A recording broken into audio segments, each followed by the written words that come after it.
Hujambo na karibu kwa mara nyingine tena mtazamaji wa The World News. Katika kipindi hiki cha ulimwengu wa siasa, bado tunakujuza mengi yanayojiri katika ulimwengu, lakini wakati huu dalili zote za kuanza vita kwa mara nyingine tena kati ya Marekani na Iran ziko wazi baada ya rais wa Marekani Donald Trump kutamka wazi kwamba mkataba wa maelewano na Iran umekwisha.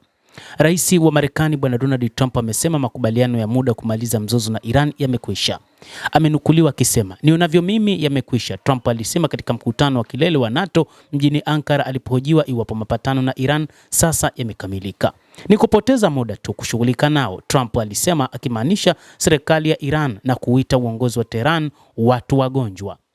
Aliongeza kuwa wawakilishi wa Marekani wanaweza kuendelea na mazungumzo, lakini akasema watakuwa wakipoteza muda wao. Vyombo mbalimbali vya habari vya Iran vimeripoti juu ya milipuko katika maeneo mbalimbali kusini mwa nchi hiyo, jambo ambalo limewafanya wa Iran kulipa kisasi. "Sitaki kushughulika nao Iran tena, wao ni makapi, ni watu wagonjwa," alimalizia rais huyo wa Marekani Bwana Trump. "Nipo pamoja nanyi juu ya Iran," alijibu katibu mkuu wa NATO Bwana Mark Rutte wakati alipokuwa akizungumza. Hapo awali Rutte alisisitiza kwamba mashambulizi ya Marekani yalikuwa ya lazima kabisa, akibainisha kuwa Iran ilikiuka usitishaji wa mapigano ambao ulitoa saini wiki 3 zilizopita. Unapokuwa na usitishaji wa vita na Iran kimsingi inakiuka usitishaji huo wa mapigano, nadhani ni muhimu kabisa kwamba Marekani ichukue hatua kwa nguvu, Rutte aliwaambia waandishi wa habari. Mnamo Jumanne usiku vikosi vya Marekani vilianzisha msururu wa mashambulizi makali dhidi ya Iran ili kuweka gharama kubwa kwa ajili ya kulenga na kushambulia meli za kibiashara zinazoendeshwa na raia wasiokuwa na hatia katika njia ya kimataifa ya maji, kulingana na kamandi kuu ya Marekani CENTCOM. Kujibu, jeshi la walinzi wa mapinduzi ya Kiislamu ya Iran lilithibitisha kuwa limelenga maeneo ya kijeshi ya Marekani huko Bahrain na Kuwait kujibu mashambulizi ya Marekani kusini mwa Iran ambayo yalilenga mifumo ya ulinzi wa anga, maeneo ya uchunguzi wa pwani na maeneo ya kurushia makombora na drone. Hata hivyo, baadhi ya viongozi kutoka NATO walikubali juu ya mashambulizi hayo.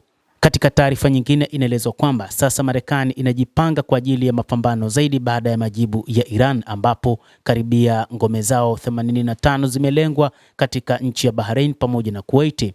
Waziri wa ulinzi wa Marekani Pete Hegseth, ambaye alikuwa na ziara iliyopangwa kufanyika nchini Israel siku ya leo Jumatano na alitaka kukutana na Waziri Mkuu Benjamin Netanyahu na Waziri wa Ulinzi Israel Katz, vyanzo vilisema.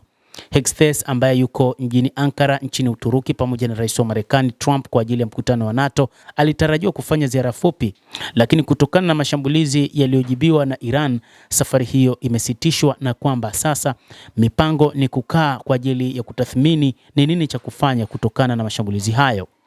Hata hivyo, baadhi ya taarifa zimeeleza kwamba kuna mashambulizi ambayo yamefanyika hivi punde katika baadhi ya maeneo, hasa katika eneo la Bushehr. Vyombo vya habari vya Iran vimeripoti milipuko huko Bushehr. Shirika la habari la Iran lenye uhusiano na serikali la Mehr limeripoti kuwa kumekuwa na milipuko katika mji wa bandari wa Bushehr kufuatia ongezeko la hivi punde la uhasama kati ya Marekani na Iran. Milipuko imesikika huko Bushehr na eneo jirani, shirika la habari la Mehr limeripoti bila kutoa maelezo zaidi. Bushehr iko kusini magharibi mwa nchi ya Iran na ni nyumbani kwa mtambo pekee wa kuzalisha umeme wa kiraia nchini humo, karibu na kisiwa cha Kharg, kituo kikuu ambapo asilimia 90 ya mafuta yaliyosafishwa ya taifa la Iran yapo huko na husafirishwa nje.